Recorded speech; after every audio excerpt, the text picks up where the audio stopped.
வேதம் கேட்போம். ஏசாயா 41 அதிகாரம். தீவுகளே, எனக்கு முன்பாக மௌனமாயிருங்கள். ஜனங்கள் தங்கள் பெலனை புதிதாக்கிக் கொண்டு சமீபித்து வந்து பின்பு பேசக்கடவர்கள். நாம் ஒருமிக்க நியாயஸ்தானத்துக்கு முன்பாக சேருவோம். கிழக்கிலிருந்து நீதிமானை எழுப்பி தமது பாதப்படியிலே வரவழைத்தவர் யார்?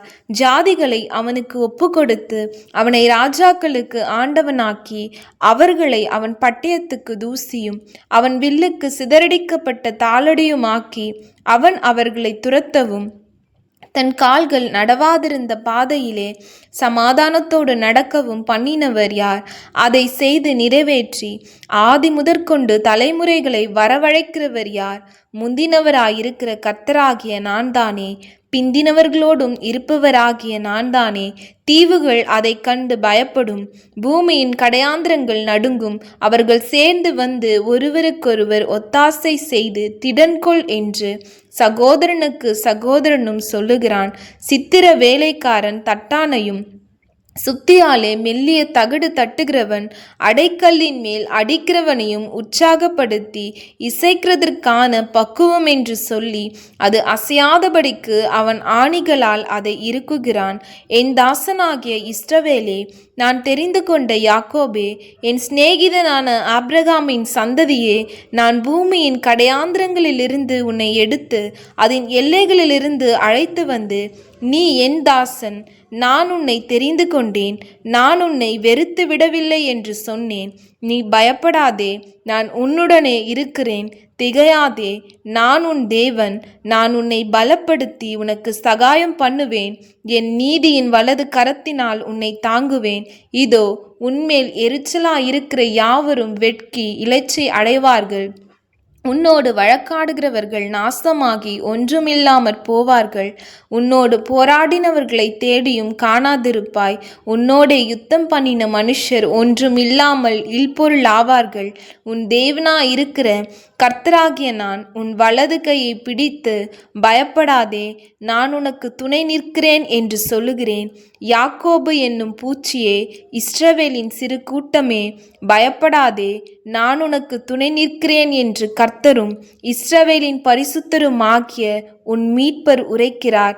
இதோ, போரடிக்கிறதற்கு நான் உன்னை புதிதும் கூர்மையுமான பற்களுள்ள யந்திரமாக்குகிறேன். நீ மலைகளை மிதித்து நொறுக்கி குன்றுகளை பதருக்கு ஒப்பாக்கி விடுவாய். அவைகளை தூற்றுவாய். அப்பொழுது காற்று அவைகளை கொண்டு போய் சுழல் காற்று அவைகளை பறக்கடிக்கும். நீயோ கர்த்தருக்குள்ளே களி கூர்ந்து இஸ்ரவேலின் பரிசுத்தருக்குள்ளே மேன்மை பாராட்டி கொண்டிருப்பாய்.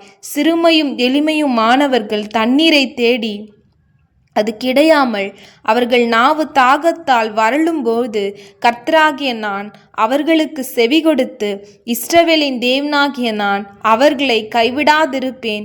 உயர்ந்த மேடுகளில் ஆறுகளையும் பள்ளத்தாக்குகளின் நடுவே ஊற்றுகளையும் திறந்து வனாந்திரத்தை தண்ணீர் தடாகமும் வறண்ட பூமியை நீர்க்கேணிகளுமாக்கி வனாந்திரத்திலே கேதுரு மரங்களையும் சீத்தி மரங்களையும் மிருது செடிகளையும் ஒலிவ மரங்களையும் நட்டு அவாந்திர வெளியிலே தேவதாரு விருட்சங்களையும் பாய்மர விருட்சங்களையும் புன்னை மரங்களையும் உண்டு பண்ணுவேன். கர்த்தருடைய கரம் அதை செய்தது என்றும் இஸ்ரவேலின் பரிசுத்தர் அதை படைத்தார் என்றும் யாவரும் கண்டு உணர்ந்து சிந்தித்து அறிவார்கள். உங்கள் வழக்கை கொண்டு வாருங்கள் என்று கர்த்தர் சொல்லுகிறார். உங்கள் பலமான நியாயங்களை வெளிப்படுத்துங்கள் என்று யாக்கோபின் ராஜா உரைக்கிறார். அவர்கள் அவைகளை கொண்டு வந்து சம்பவிக்க போகிறவைகளை நமக்கு தெரிவிக்கட்டும். அவைகளில் முந்தி சம்பவிப்பவைகள் இன்னவைகள் என்று சொல்லி நாம் நம்முடைய மனதை அவைகளின் மேல் வைக்கும்படிக்கு பிந்தி சம்பவிப்பவைகளையும் நாம் அறியும்படிக்கும் நமக்கு தெரிவிக்கட்டும்.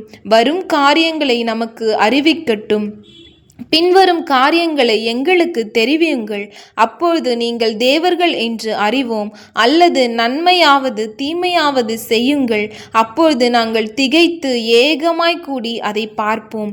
இதோ, நீங்கள் சூனியத்திலும் சூனியமாயிருக்கிறீர்கள். உங்கள் செயல் வெறுமையிலும் வெறுமையானது. உங்களை தெரிந்து கொள்ளுகிறவன் அருவருப்பானவன். நான் வடக்கே இருந்து ஒருவனை எழும்ப பண்ணுவேன்.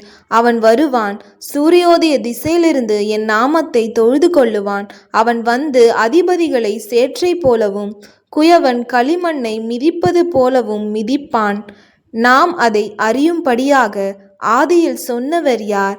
நாம் அவனை யதார்த்தவான் என்று சொல்லும்படி பூர்வ காலத்தில் அறிவித்தவன் யார்?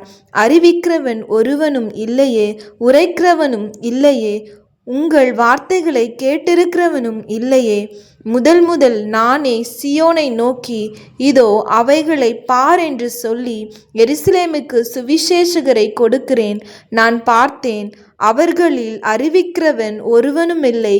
நான் கேட்கும் காரியத்துக்கு பிரதியுத்தரம் கொடுக்கத்தக்க ஒரு ஆலோசனைக்காரனும் அவர்களில் இல்லை. இதோ அவர்கள் எல்லாரும் மாயை, அவர்கள் கிரியைகள் விருதா, அவர்களுடைய விக்கிரகங்கள் காற்றும் வெறுமையும் தானே.